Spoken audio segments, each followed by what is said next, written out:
And now the most captivating 2 minutes in television, the latest from the wartime grapevine. The British government has made former CENTCOM commander Tommy Franks, who led coalition forces into Iraq, an honorary knight, saying, quote, General Franks has been a sterling friend to the UK during a period of extreme turbulence in world affairs, and this is to recognize his exceptional and inspirational leadership of British forces.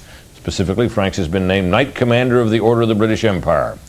But those on the British left say honoring Franks is, quote, the ultimate in bad taste. Labour MP Alice Mahon insists, quote, this is no time to be honoring American military figures when we are being confronted almost daily with the most sickening images of abuse of Iraqis. 2 weeks after he condemned President Bush for invading and occupying Iraq against the will of the United Nations and accused U.S. forces of committing, quote, terrible abuses against the dignity of human beings in Iraq, former South African President Nelson Mandela has now called President Bush to make up. But he's not taking back anything he said. Rather, he says he made the call because, quote, the United States is the most powerful state in the world, and it's not good to remain in tension with the most powerful state. A new report in the reliably British liberal newspaper The Independent says UN peacekeepers sent to war-torn Congo are exploiting female refugees there, forcing young girls as young as 13 to have sex in exchange for food.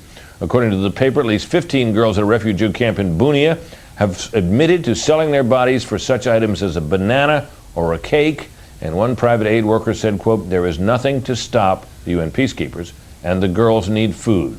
The UN has reportedly opened an investigation into the allegations. The American Civil Liberties Union in Southern California has threatened to sue Los Angeles County unless it removes a tiny cross from its 47-year-old official seal.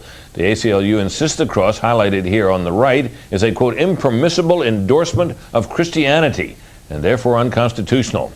But LA County officials, quoted by the LA Daily News, say the cross reflects an important part of their county's heritage, and the county says it would, quote, cost untold thousands and thousands of dollars to remove the current seal from the county's 5,000 buildings and from thousands of vehicles, stationery, business cards, flags, not to mention internet sites.